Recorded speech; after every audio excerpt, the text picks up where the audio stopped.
Hello. Today we will enter a house that according to some may not be super interesting, but this is only if one does not understand or hasn't yet scratched its earthly surface. The sixth house is a modest plot of sacred ground. It is where one's karma comes wearing work boots, not angel wings. This is the domain of daily devotions where the mystical meets the practical. Service, healing, humility, and the quiet miracles born of routine. And yes, plants and gardening.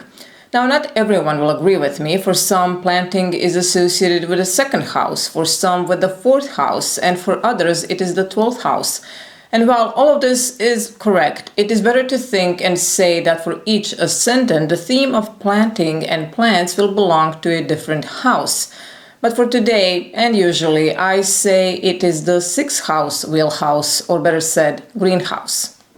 The 12th house is the spiritual retreat, secluded monastery. The 8th house can be seen as the wild jungle, the 10th as the mountaintop, and the 6th house is the garden you return to every morning. It is the realm of rituals and responsibilities, the sacred choreography of what we do every day, our work habits, health routines, acts of service, and how we show up for the world and for ourselves in a consistent, embodied way.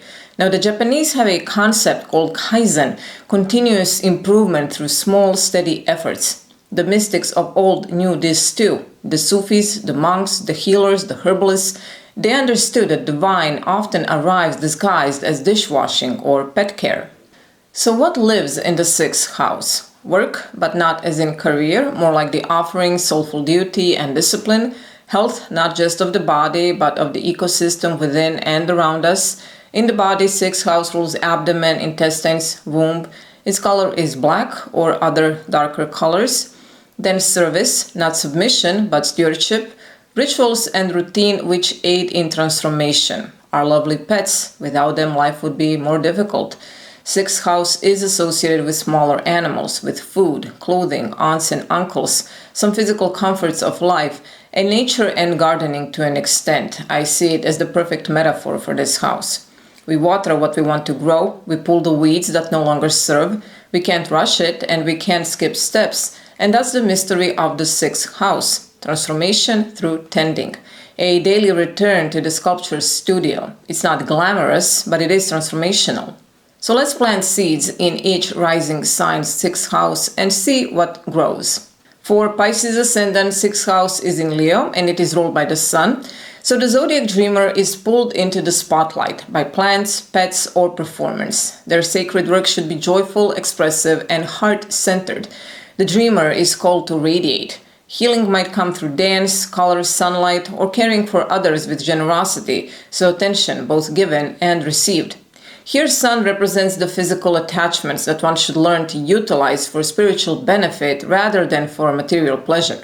Health problems may be caused by excessive body heat. These individuals can often be troubled by hot weather or climates. Anything involving hospitals, nursing, tailoring, or catering is suitable for them. For Aquarius ascendant, 6th house is in Cancer, and it is ruled by the moon. Here, ordinarily cool intellectual has to tend to emotional soil. The future thinker returns home.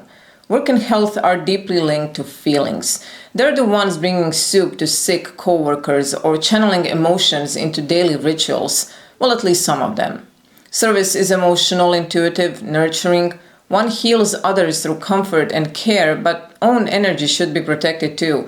So don't water everyone else's garden while yours dries up. Still, for these individuals, gardening or owning agricultural lands can be quite common.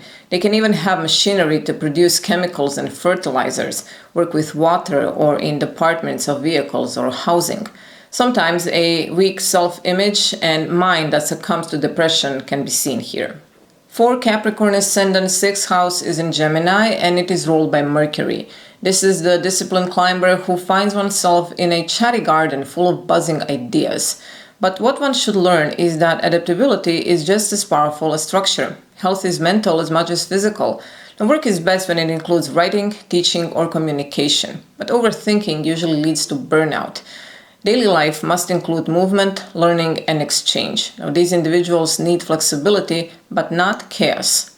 Health problems can be seen in nerves, sensory organs, blood vessels, digestive system, or they can have some respiratory disorders. Usually they work in large industries, banks, can become good doctors, serve in advertisement or in information and communication departments.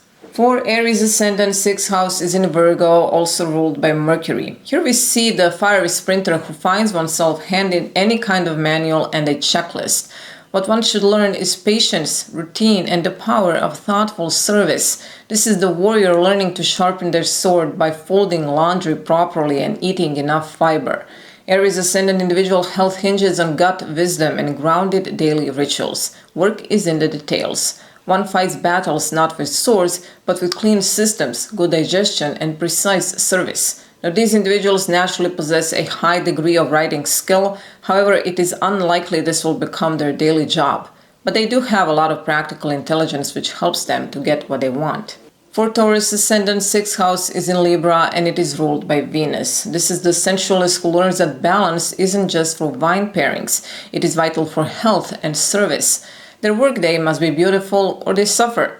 Their garden is filled with roses and routines. Everything must be aesthetically pleasing and functional.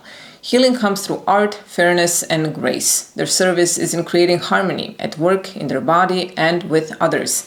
Basically, their health is all about balance, and healing is an aesthetic experience. Now, these individuals are either their own worst enemy or best friend. Some health problems may include diabetes, gastric ulcer, and respiratory disorders. For Sagittarius ascendant, 6th house is in Taurus and it is also ruled by Venus. This is the philosopher who grounds their wisdom in the dirt. Now, these people learn the healing power of slow, sensual routines like planting seeds, baking bread, or stretching.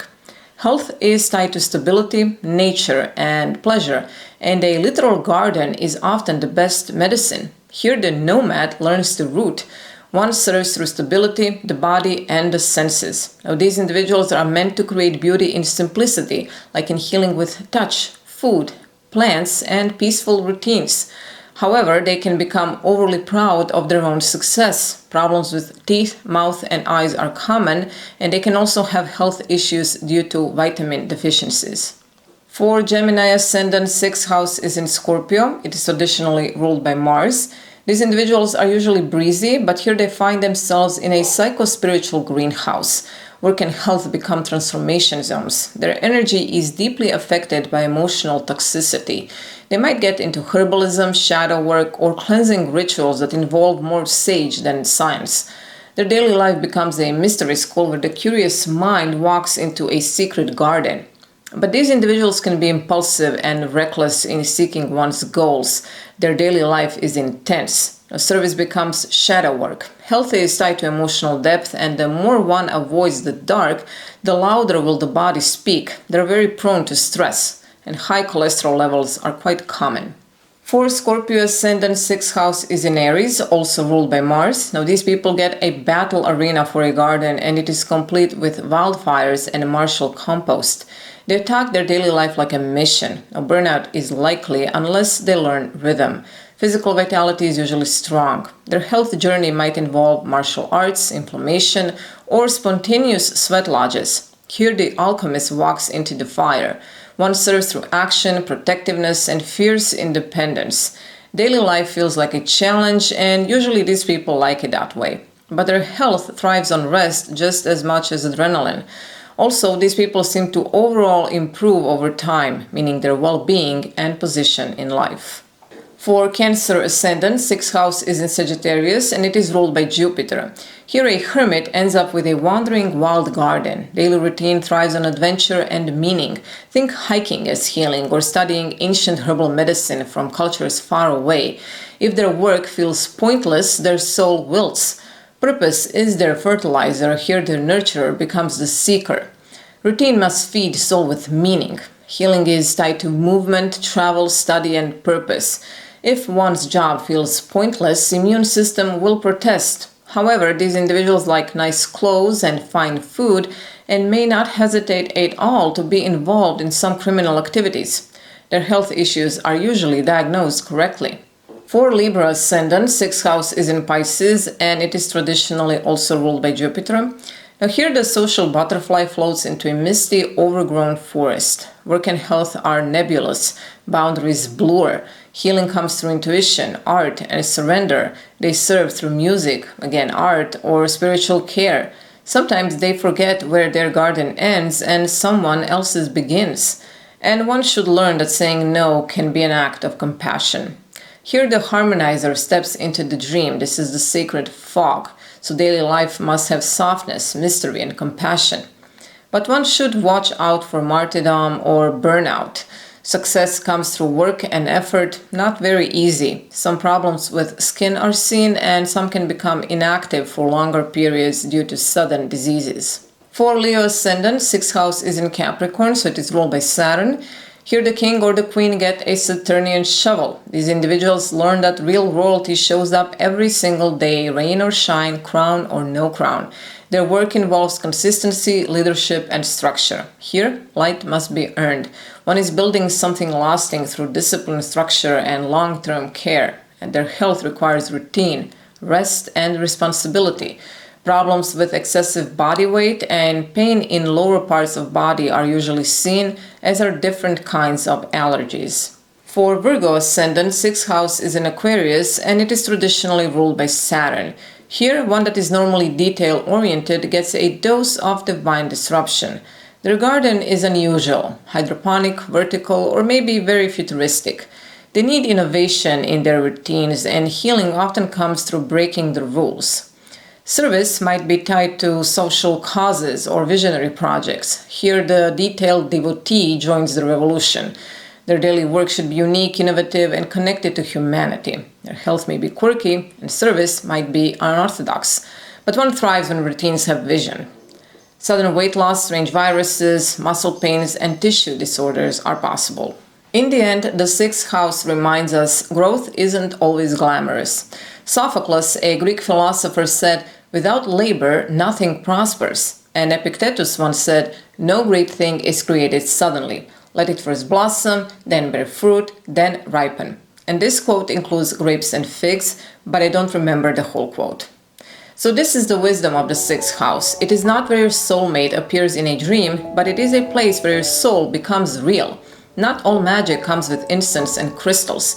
Sometimes it comes with routine, with dishes, with reminders, with gardening, with doing the work when no one is watching. The 6th house is the house of not wasting it, of devoting your time, energy, and attention to the work that heals you and by extension heals others. So tend your garden, my friends. Do it daily, do it well, and do it with love, because we are the gardeners, the garden, and the harvest. Thank you for being here today. Please subscribe, press a like button, leave a nice comment, and I will see you next week. Bye.